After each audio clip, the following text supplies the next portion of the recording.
Bom dia, bom dia, bom dia! Estamos mais uma vez nesta quinta-feira, com a live Conversando com o Psicólogo.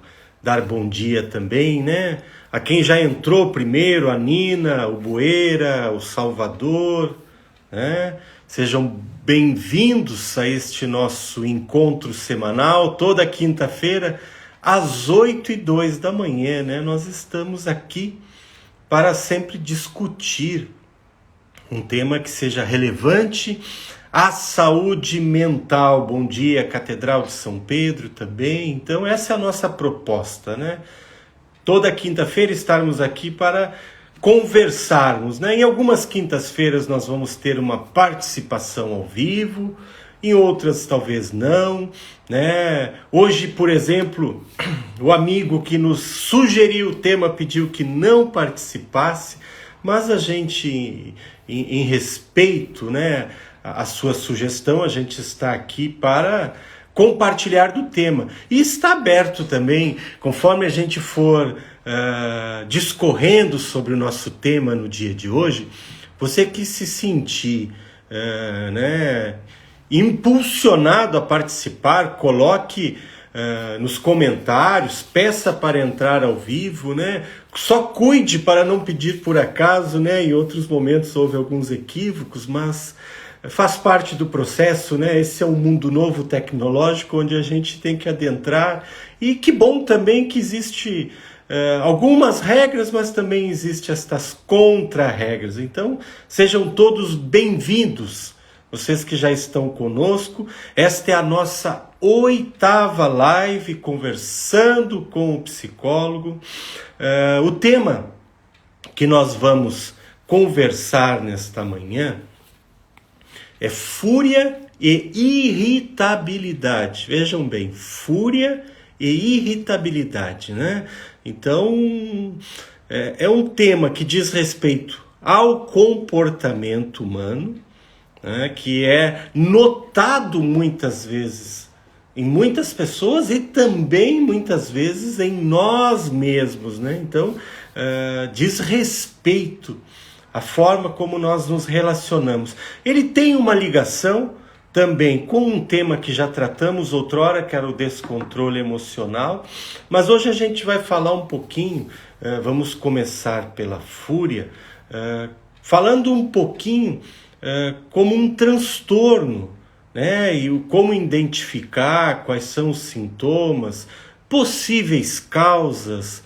tratamento para isso, Então, compartilhar um pouco disso, desse saber, porque há tantas pessoas, às vezes, que podem estar sofrendo desta patologia e não conseguirem se perceber, e quem está também ao seu entorno não consegue ajudar. Então, esse é o papel de todo aquele que é agente da saúde mental, que lhe compete, vamos dizer assim, a ajudar nestas patologias, em específico o psiquiatra, o psicólogo, e hoje também temos tantos outros terapeutas, Até porque a terapia ela não é algo específico do psicólogo, mas nos compete aqui como psicólogo, esse é o meu trabalho diário, Fazer terapia, estar em terapia. Então, caríssimos, eu acho que vocês já viram falar, ou se não ouviram, vão ouvir agora, síndrome de Hulk. Mas síndrome de Hulk, Por que Hulk? E aí a gente tem que se reportar a Marvel, Esta grande produtora de filmes, de cinema, que é a criadora do personagem Hulk. Como é que era o nome do personagem? John Banner ou Bender? Bom, é mais ou menos isso aí, Então ele não podia ficar raivoso ou ter raiva que ele se transformava. Então, popularmente, a fúria ela pode ser chamada de síndrome de Hulk. Mas, do ponto de vista mais técnico, segundo o nosso manual de diagnósticos, ela é um transtorno, é o TEI, transtorno explosivo intermitente. transtorno explosivo intermitente. E o que é esse transtorno explosivo intermitente? O que é esta síndrome de Hulk, né? É um comportamento agressivo, gerando o que é o tema, né? Acessos de fúria descontrolado, né?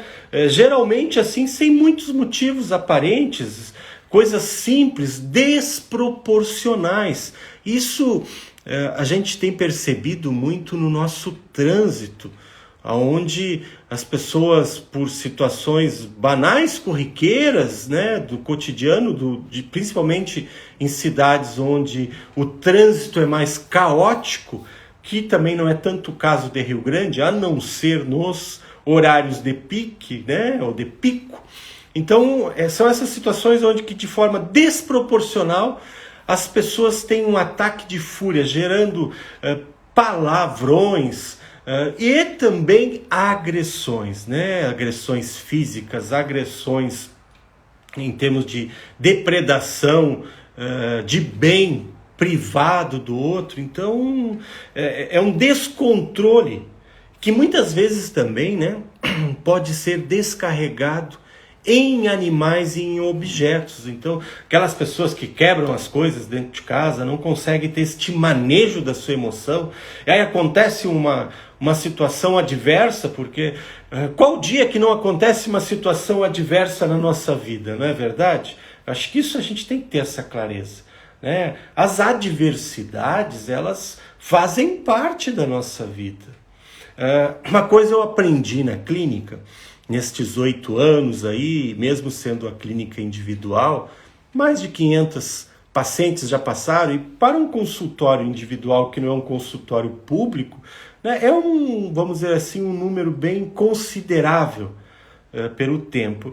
Mas a partir daí a gente começa também a inferir, ou seja, a tirar hipóteses. E uma das que eu tenho é que todos que vieram aqui, inclusive eu muitas vezes, nós temos a impressão que o mundo conspira contra nós, que tudo que dá errado dá contra nós. Comigo não dá nada certo, tudo dá errado.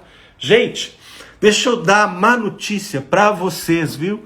Isso acontece com todo mundo.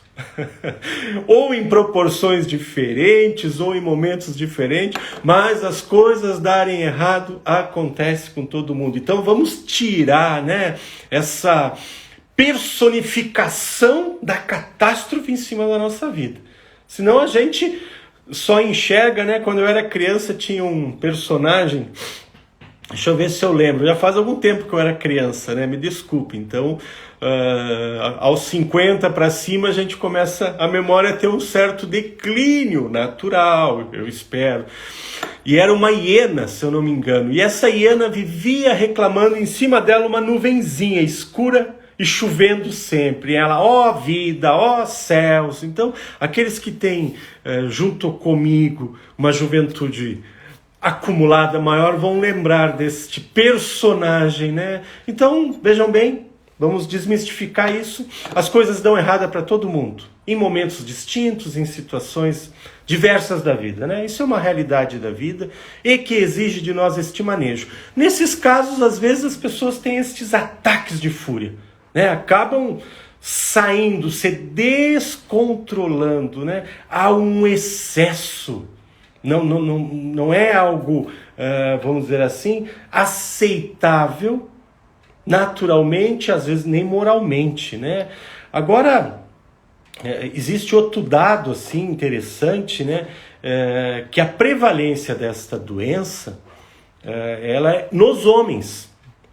Alguns dados estatísticos vão nos dizer que para cada 3 homens, uma mulher pode estar acometida desta patologia, né, da síndrome de Hulk ou transtorno explosivo intermitente. Então, a cada 3 homens, uma mulher. Então, uma prevalência, né, do sexo masculino. Uma pesquisa americana chegou vamos dizer assim, a percentuar que 2,7% da população americana tem este transtorno, que estava ali mais, vamos dizer assim, se encontrava na faixa etária entre os 16 e os 35 anos. E uma notícia boa para quem já tem 50 anos, assim como eu, né? Outras pesquisas mostram que esse transtorno começa ali na adolescência, pode já ser percebido em algumas crianças a partir dos 6 anos, pode, né? Mas diagnósticos em criança sempre é mais complexo e tem que se esperar um pouco mais deste amadurecimento. Mas uma notícia boa para quem tem mais de 50, desculpa, que aos 50 anos este transtorno tende a diminuir em função da maturidade, né? Das experiências que foi se vivendo. Então, se você está até os 50, meu Deus, pode ser complicado, mas para tudo também tem tratamento, tem saídas. Então, né, esses são alguns dados desta patologia. Nos Estados Unidos, 2,7. Né? No Brasil chega a 3,1.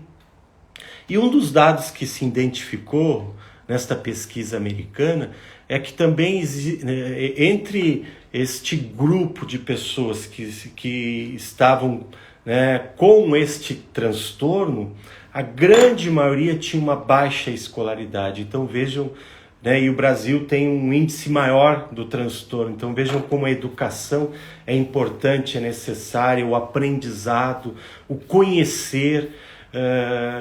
E as redes sociais hoje podem fazer este papel também. Claro, não como um ensino sistematizado, mas também com essa democratização do conhecimento, compartilhar. E também esse é um dos nossos motivos, né? Compartilhar conhecimento para que, uma vez sendo conhecido, fique mais fácil de nós acharmos saídas, acharmos caminhos de uma melhoria. Então, esta prevalência, infelizmente, está também sobre uma classe social desfavorecida da educação. Então, isso não sou eu que digo, né? São pesquisas que foram aparecendo, né, nos Estados Unidos. Então, e essas pessoas, assim, né, com a síndrome do Hulk, geralmente, elas têm, vejam o que eu vou dizer, elas têm 4 vezes mais chance, né, ou 4 vezes mais a possibilidade, a probabilidade de terem depressão, de terem algum transtorno ansiosos, e para aqueles que usam droga, vamos dizer assim, aumenta 3 vezes mais, ou alguma substância psicoativa. Então ela também tem uma ligação com outros transtornos mentais. Vejam que em termos de saúde mental, gente, às vezes acontece um pouco o que nós chamamos assim, como que uma simbiose, uma ligação. Vários transtornos, eles concorrem junto, eles andam juntos, numa linguagem um pouquinho mais técnica, são comórbitos, ou seja, existe uma comorbidade, estão todos entrelaçados. É muito comum a gente ver isso. Então, e claro, por isso que também se fala às vezes em diagnóstico diferencial, a gente saber diferenciar o que é uma coisa, o que é outra, e às vezes o profissional leva muito tempo. E não é porque é um mau profissional, em função desta simbiose de sintomas que são comuns a vários transtornos, isso dificulta às vezes, porque uma coisa é o paciente do manual, aquele que vem, né, com todos os critérios do manual diagnóstico de transtornos mentais, pum, pum, pum, bate tudo, bom, dá de definir. Mas isso não é o que acontece no mundo real, né? Isso são casos mais raros, específicos. Geralmente existe toda esta comorbidade. Muitas pessoas, aliás, muitos sintomas junto. Bom dia, a Rosana, que também entrou agora. Então, né, vejam a ligação dos transtornos depressivos com transtornos ansiosos também, neste quadro de fúria. Outra característica também que a gente tem que fazer, ou seja, outro critério diagnóstico, ou diagnóstico de exclusão, melhor dizendo, são pessoas com transtornos de personalidade, borderline, antissocial. que são transtornos que por si só trazem nos traços de personalidade esta raiva excessiva que gera uma fúria. Então isso também tem que ser visto. Não necessariamente a pessoa que tem fúria, ela tem a síndrome de Hulk, né, o transtorno explosivo intermitente. Pode ser, né, um sintoma de outro transtorno mental, aliás, de outro transtorno mental, especificamente os transtornos de personalidade antissocial e borderline.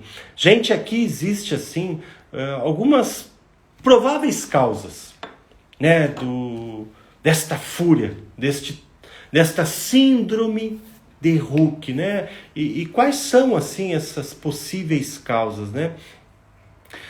Uma delas é o toxoplasma. O que é o toxoplasma? O toxoplasma, me fugiu o nome, não é uma bactéria, ele é vamos ver se eu acho por aqui. Bom, o toxoplasma, ele gera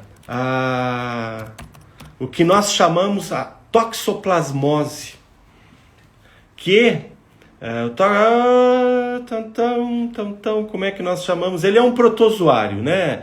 E ele gera a toxoplasmose. O que a toxoplasmose pode causar?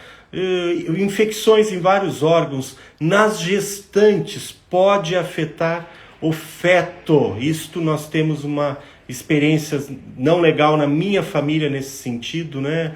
Que a toxoplasma, que gera a toxoplasmose, pode sim gerar naquele feto deficiências, cegueira e tantas outras. Então a gente sabe um pouco como é que isso funciona. E esta é uma das possibilidades. Gente, como é que a gente pega essa coisinha?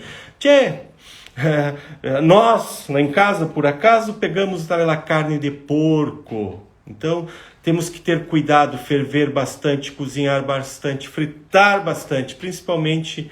E depois vocês podem dar uma olhadinha a mais, né, nisso que eu estou falando, que é a toxoplasmose, que se origina de um protozoário que é o toxoplasma.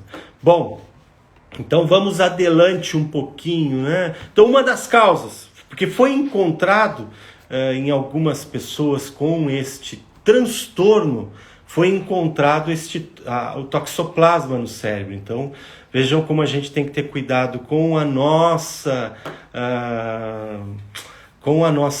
alimentação. Outra possível causa são as questões de alguma dificuldade serotoninérgicas, ou seja, na nossa serotonina, que é um dos hormônios responsáveis também pelo bem-estar, pela alegria, pela felicidade. Então, se há uma debilitação, inclusive vários antidepressivos, eles são recapituladores da serotonina. Então, também nesses casos, por isso também que em alguns casos, a gente percebe que o antidepressivo ajuda bastante também nesse caso. Então, uma causa de origem pode ser, vejam bem, isso são estudos, não são estudos assim que estejam fechados, são hipóteses, mas que fazem sentido. Então, esta hipótese da alimentação, esta questão da serotonina, a questão genética também aparece quando se tem parentes em primeiro grau com este transtorno. Há um risco maior, de na próxima geração também acontecer o transtorno, a síndrome de Hulk, vamos usar este termo mais coloquial. Que mais, Então, nesses parentes de primeiro grau, a gente percebe. Então, vamos dizer assim, e existe outra causa, a gente pode chamar 4 causas possíveis, vejam bem. A aprendizagem, a modelação. Crianças que convivem num ambiente onde elas experimentam a fúria nos seus cuidadores, elas também tendem a replicar, a reproduzir este comportamento. Então, esta é outra causa. Então, pode ser uma causa genética, pode ser uma causa ambiental, pode ter uma causa né, em nossa alimentação. Então, vejam que é multicausal. Assim como muitos transtornos, a gente não pode... É difícil, às vezes, se identificar uma causa única, mas sempre se percebe algo multicausal. E quais são, assim, os sintomas mais comuns que a gente percebe nestes transtornos, gente? Quais são esses sintomas que são mais comuns, assim? Então, são agressões físicas, ameaças, sem justificativa, sem razão. É bem assim, o cara parou na frente lá no trânsito e você já o xinga e já quer agredir e usa uma palavra de baixo escalão, ou sai do carro com algum porrete, com algum instrumento, ou seja, com alguma arma. Então é desproporcional, né? E essa pessoa, ela tem um surto de raiva. Ela se sente, vamos dizer assim, implode dentro dela uma raiva tão grande que gera o descontrole. E às vezes a gente conhece essas pessoas por temperamentais somente, né? E em muitos casos não é só um temperamento. Existe ali uma patologia séria que traz prejuízo a quem a tem e também, né, a um terceiro que por acaso se encontrou pelo caminho num momento de fúria. Então é algo que tem que ser cuidado, sim, né? Então, esses surtos de raiva, a pessoa se sente, né, com sudorese, batimentos cardíacos altíssimos, há um descontrole. Vocês já viram aquelas pessoas que jogam os objetos dentro de casa, né, que arremessam?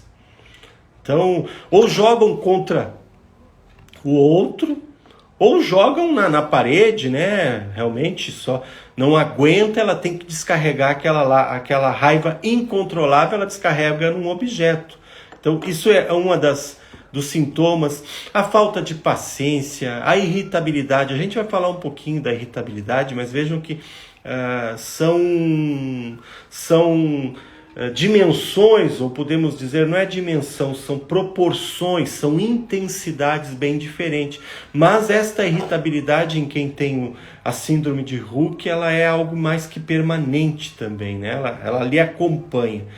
E o triste disso tudo depois, né, é que quando esta pessoa de fato tem o transtorno, ela se sente muito culpada após praticar um ato de violência, após ela, né, fazer algo que gerou um estrago, ou uma violência, ou uma palavra que ela disse. Então, outra característica, né, que vamos dizer assim, que marca esse transtorno, é esse arrependimento, que em um antissocial nós não vemos isso.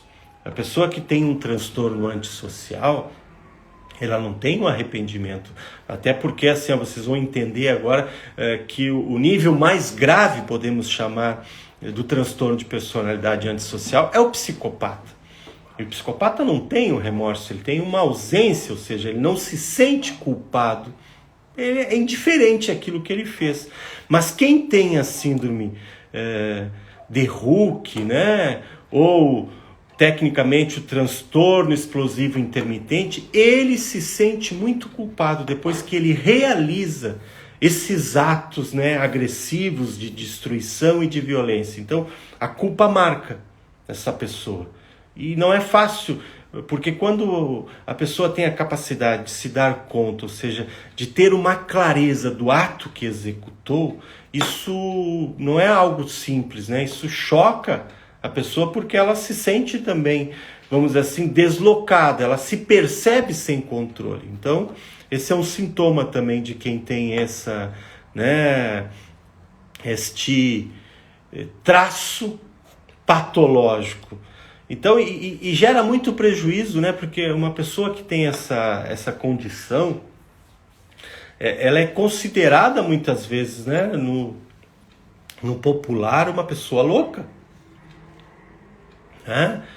E geralmente essas pessoas custam muito a procurar ajuda, custam a procurar o apoio necessário para que elas possam dar conta destas atitudes que são assim, prejudiciais.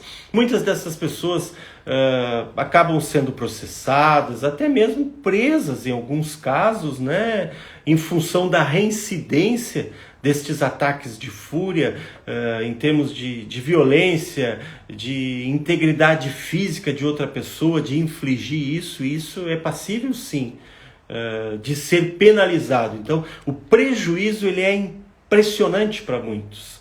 Prejuízo relacional, relações cortadas, perca de amizades, perca de vida conjugal, de vida familiar, em função desta incapacidade de gerir estes impulsos. A pessoa como se perdesse consciência em alguns momentos e ela não consegue se dar conta do ato.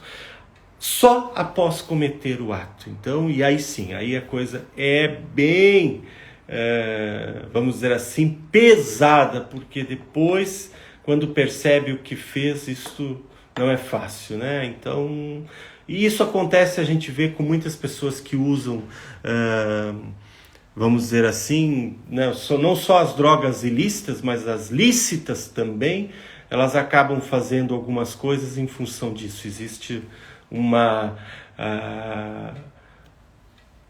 potencialização da raiva e da fúria. Gente, falando um pouco disso, né, e tratamento para isso.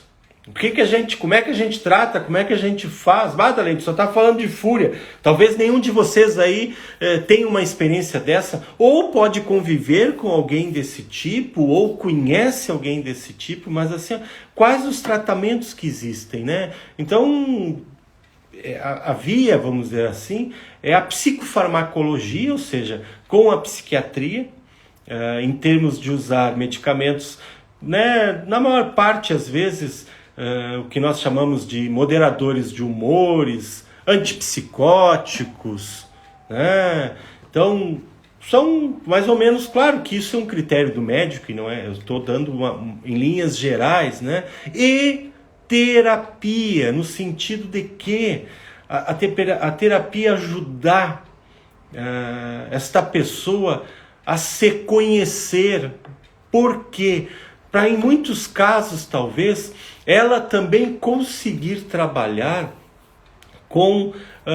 de uma forma antecipatória, ou seja, sabendo que ela tem algumas reações em alguns ambientes, em alguns lugares específicos. Claro que às vezes não é possível, aquilo é muito instantâneo, mas muitas vezes a pessoa já sabe um pouco de si, e se não sabe, também a terapia lhe ajudar a fazer este monitoramento de sua vida, para que ela entenda quais são as situações cruciais, as situações mais potencializadoras disso, né? Então, esses são os dois caminhos, né?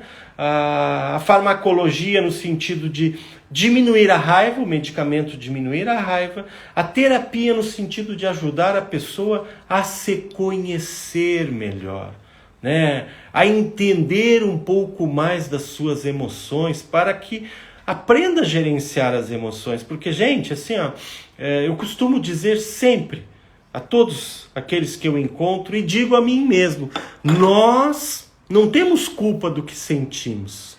Veja bem o que eu estou dizendo.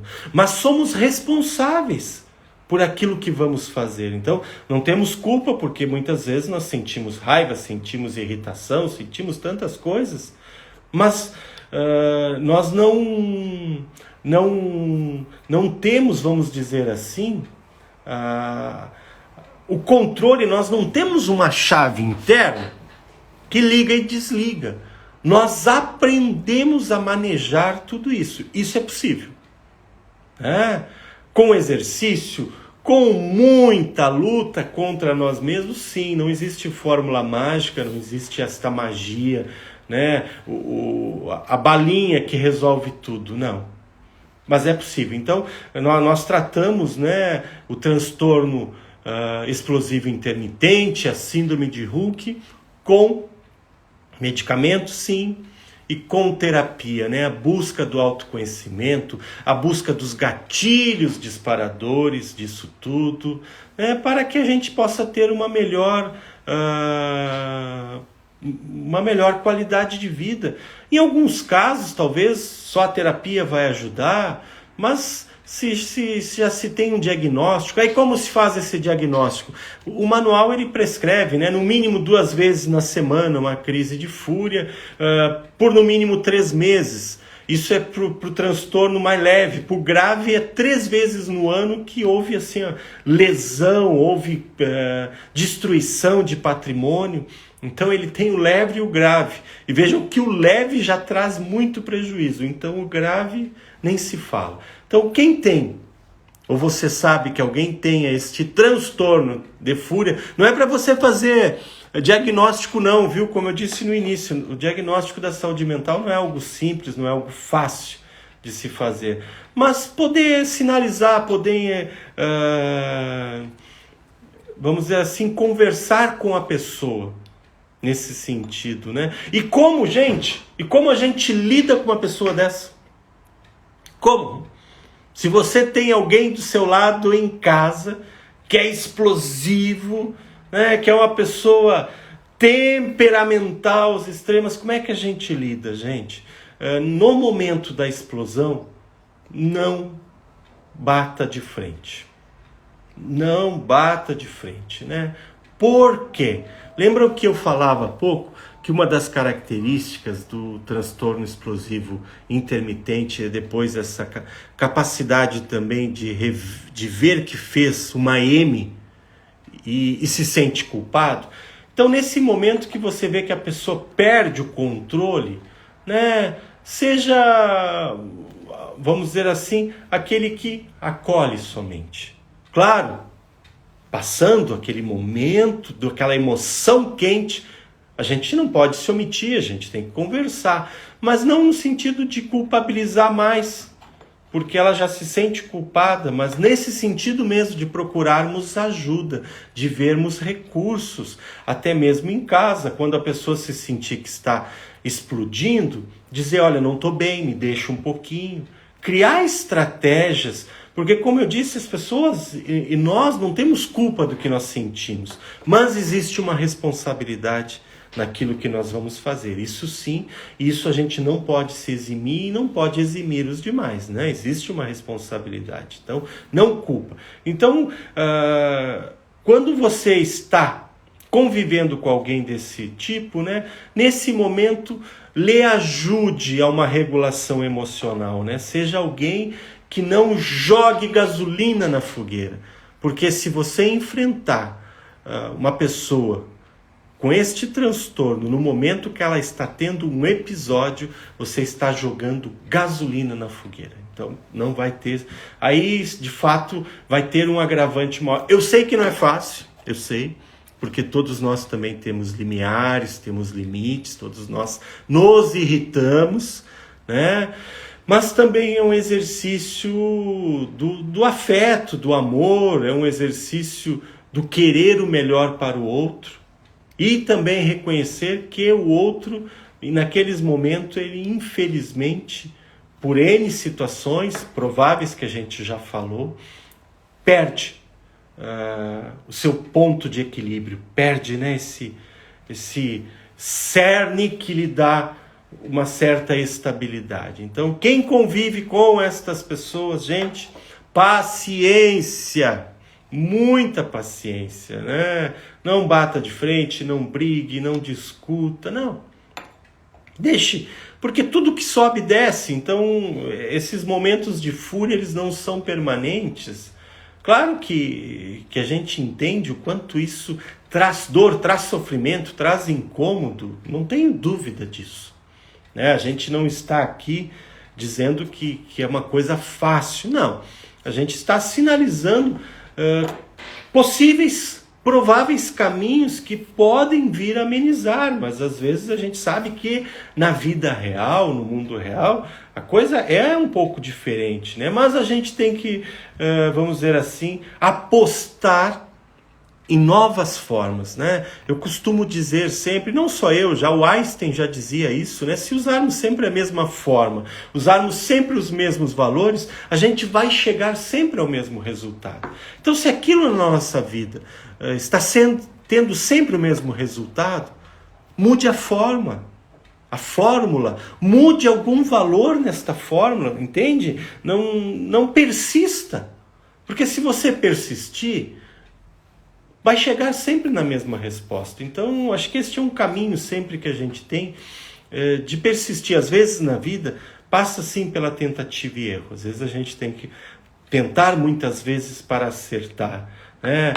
Mas eu, assim, às vezes me pergunto, as pessoas, né, aqueles que me preocupam, mas Darley, se eu fizer assim, eu vou conseguir? E eu digo, olha, eu não sei se tu vai conseguir. Agora eu sei de uma coisa. Isso eu posso lhe garantir. Se você continuar fazendo o que você está fazendo, eu lhe garanto que você não vai conseguir. Vocês entendem? Então, quando você persiste fazendo a mesma coisa, você vai ter sempre o mesmo resultado. Quando você muda alguma prática, não é uma garantia que vai acertar, mas estatisticamente, aí eu posso falar, né? Aumenta a possibilidade, a probabilidade de se chegar a um resultado melhor. Então isso eu garanto. Não garanto se vai dar certo, mas estatisticamente existe essa possibilidade. E também esta é a única possibilidade. Achar um caminho novo é fazer caminhos, é caminhar, é seguir, é ir adiante, né? Alguns demoram mais, outros demoram menos, mas essa é a possibilidade. Então quem convive com esta pessoinha que não tem controle, né? Isso às vezes a gente vê, né? Comum, claro, como eu digo, a gente não pode diagnosticar as crianças, mas a gente vê nas nossas crianças estas crises de fúria. No caso delas é pela imaturidade emocional, né? Por todo um processo de maturação cerebral que vai acontecendo, que leva um tempo, né? E nesse momento, como é importante assim, os cuidadores serem portos seguros e não lançarem para o alto mar aquela raiva, aquela crise, como se aquilo fosse algo gravíssimo. Não, é uma instabilidade. E no adulto também, muitas vezes, é bem isso, né?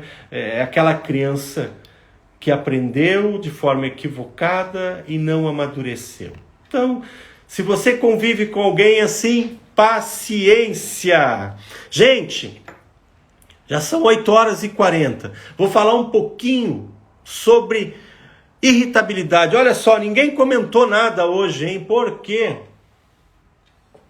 Estão assustados? Vocês convivem com o Hulk? Ou o Hulk é vocês? Hã? Quem é o Hulk na sua casa? É você? Ou é o esposo, ou é o filho, ou é a esposa, ou é o tio, ou é o pai? Quem é o Hulk, né? Veja, tô brincando assim, não é para vocês ficarem taxando as pessoas, né? Mas em função da síndrome de Hulk, a gente também tentar entender e ajudar para termos um ambiente o mais amistoso possível. Não sem conflitos, porque o conflito faz parte da vida e ele se faz necessário para também crescermos e nos desacomodarmos. Então o conflito, ele é sempre uma oportunidade de mudança, de melhoria. Então não existe não termos conflito. Gente, irritabilidade, né? Eu não vou me demorar muito na irritabilidade. Eu falei da fúria. A fúria é essa, multiplica, né, de forma exponencial a irritabilidade. Agora vamos falar um pouco da irritabilidade, né? Eu vou começar com a frase de um filósofo grego chamado Sêneca, século talvez IV a.C. Ele era da escola filosófica dos estoicos. Olha o que ele diz: uma ira desmedida acaba em loucura. Uma ira desmedida acaba em loucura. Por isso, evite a ira, para conservar não apenas o domínio de si mesmo, mas também a sua própria saúde. Olha só, gente, esse homem, né, de 2.400 anos atrás, já entendia que para se preservar a saúde, nós tínhamos que ter esta gerência da ira, da irritabilidade, né? Claro que a gente sabe que não é fácil, mas uma vez sabendo que isso é danoso, é nocivo, nós devemos procurar mecanismos na nossa vida que nos ajudem a melhorar, porque assim, gente, vamos ser bem sinceros, como é chato uma pessoa irritadiça do nosso lado, né? Como incomoda e como é sofrimento para esta pessoa também, porque a pessoa que é irritadiça, ela tem um mal-estar permanente, ela se encontra num estado interno sempre de inconstância, ela sofre muito também e faz os outros sofrer. Então, por isso que o filósofo já percebia 2.400 anos, né, talvez na sua experiência própria, ele entendeu, ele fez esta reflexão, ou com as pessoas que ele convivia, o quanto isso suga a nossa saúde, né? Nos retira saúde emocional, psíquica. Então, evitemos, né? A irritabilidade persistente, gente, geralmente, não é sempre, mas ela pode estar ligada, assim, né, a transtornos mentais, como a própria depressão. Então, uma das características bem fortes da depressão é a irritabilidade.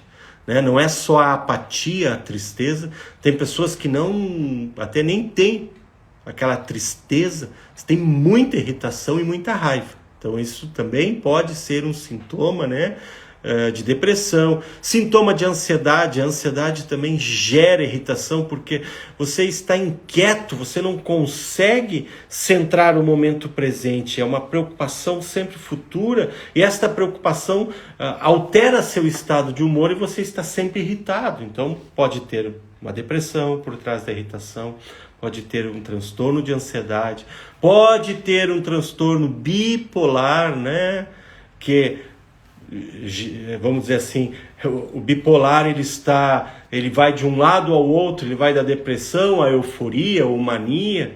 Então pode sim por trás, e é muito comum a irritabilidade nesses quadros de transtornos de humor. A irritabilidade ela é muito comum, né?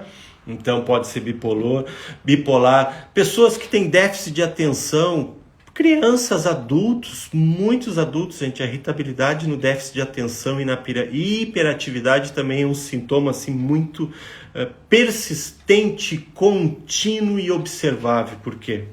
Ele é observável em função disso, né? As pessoas são muito irritadas, né? E, como falamos antes, na síndrome de Hulk ou no transtorno explosivo intermitente, essa irritabilidade ela está presente, né? Uma coisa é a gente se irritar, gente. Isso vocês já ouviram falar, e eu vou falar muitas vezes, o que vai, vamos dizer assim, diferindo, o que difere o normal do patológico é a intensidade e esta persistência no tempo de determinado sintoma que vão nos levar né, a buscar ajuda ou a perceber que tem algo errado. Isso para tudo, gente. Você tem uma dor no estômago hoje. Me acordei com dor no estômago, a janta ontem não foi muito boa, me fez mal alguma coisa. Tá? No decorrer do dia passou. Agora passa o segundo, terceiro, quarto, quinto dia, sexto, não passa a dor. Opa, tem alguma coisa errada aqui. Não é só uma má digestão, não, existe algo que está gerando que este sintoma se perpetue. Então, a diferença daquilo que é mais, vamos dizer assim, normal, até a palavra normal, ela não é uma palavra às vezes tão, né, o conceito é muito amplo, mas vamos usá-la, né? E o que é patológico. Então, esta intensidade, esta, né, persistência. Então isso a gente tem que avaliar, se a irritabilidade é persistente. Existe nos transtornos de humor, hoje não tem se usado mais o termo distimia. Hoje se diz transtorno depressivo persistente, né? Que para aqueles que já desde o DSM-3, se eu não me engano, hoje nós estamos no manual DSM-5, já se usava esse termo, ou seja, aquelas pessoas rabugentas, mal-humoradas, sempre mal irritadiças, assim, permanentes, ali pode ter um transtorno depressivo persistente que lhe acompanha pela vida toda e a pessoa é vista só como uma pessoa mal-humorada, irritada, e pode sim ter uma alteração na neuroquímica cerebral e ela não consegue ter uma estabilidade, ela está sempre mal-humorada, sempre irritada. E a pessoa irritada é uma pessoa às vezes provocadiça, né? Ela provoca, ela quer o embate, ela quer, até porque ela acha que aquilo dá vazão e é uma falsa impressão, né? Porque aquilo retroalimenta a irritação e se mantém num circuito vicioso que não termina. Então, a irritação ela pode sim, se ela é persistente, estar ligada, né? Agora uma fala às nossas mulheres, né? Vocês conhecem muito bem a irritação na TPM. Então, hoje já se fala, né, em transtorno disfórico pré-menstrual. Este é o nome, né? Disforia é esta alternância de humores que vai dando. Então, as mulheres também, nesse período da sua TPM, tendem, algumas mais, outras menos, a ter muita irritabilidade. E é em função de toda a alteração hormonal que acontece naquele período. Não é fácil, mas, né, este é o privilégio da maternidade, da natureza da mulher. Tá bom? Outras causas assim que pode causar irritabilidade, gente. Pessoas que tomam esses medicamentos para emagrecimento, esse pessoal de academia que toma anabolizantes para massa muscular, isso tudo pode gerar irritabilidade, viu? Também são outras causas. Hipertireoidismo, geralmente quando uma mulher chega com sintomas de depressão, a gente sempre preconiza, ou seja, pensa que e pergunta se essa pessoa já passou por uma avaliação clínica, né?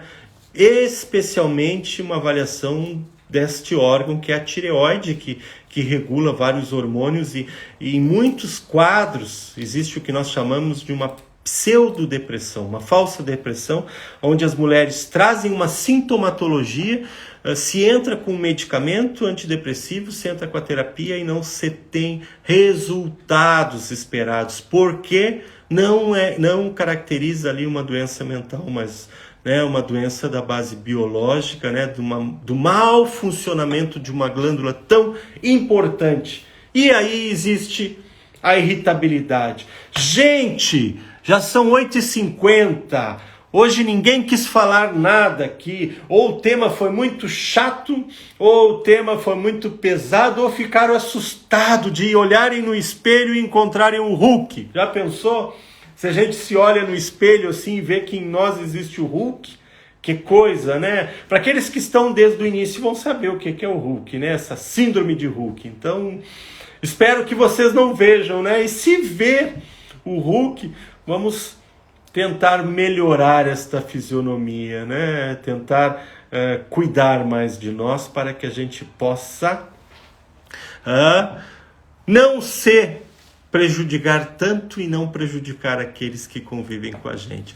Caríssimos, vamos para a nossa historinha final. Estamos chegando já ao término de nossa 8ª live. É sempre uma alegria poder estar com vocês neste momento da manhã. Eu sei que para muitos é pesado às vezes, né? Entrar, acordar, outros já estão no trabalho. Mas tranquilo, queridos, quando a gente pensou na live, a gente pensou de fato nestas objeções, mas faz parte, ela fica gravada, ela está lá no nosso feed do Insta, está já no nosso canal do YouTube, a gente está começando também um canal no YouTube, então existe vamos dizer assim, um avanço em termos de redes sociais para que a gente possa alcançar mais pessoas, levar um pouco de esperança. A historinha de hoje tem como tema relacionamento de vizinhos. Vamos lá. Um agricultor pobre tinha um pedacinho de terra e umas vaquinhas. morava ao lado de um agricultor rico, com muita terra e muitas vacas. Certo dia, uma vaca do primeiro, ou seja, uma vaca do agricultor pobre, pulou a cerca e entrou na roça do rico proprietário, que ficou indignado e queria que o outro pagasse tudo que a vaca comera. O pequeno agricultor alegou que não tinha condições no momento, mas pagaria na safra.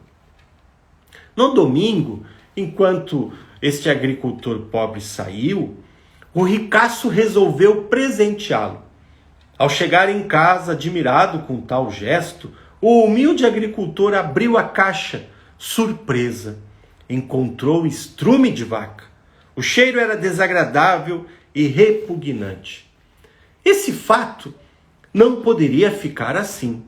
Por isso, ofendido, enviou também um presente ao latifundiário, que ao recebê-lo, abriu com receio. O pacote, encontrado dentro dele um bonito queijo. Logo pensou este agricultor rico: está envenenado. Chamou delicadamente sua doméstica e falou: hoje você vai comer o primeiro pedaço. Olha só que sem vergonha, né? Fez a sua empregada comer o primeiro pedaço. Depois de servido, guardou o queijo e no café do dia seguinte perguntou afetuosamente à empregada como passou a noite. Muito bem, respondeu ela.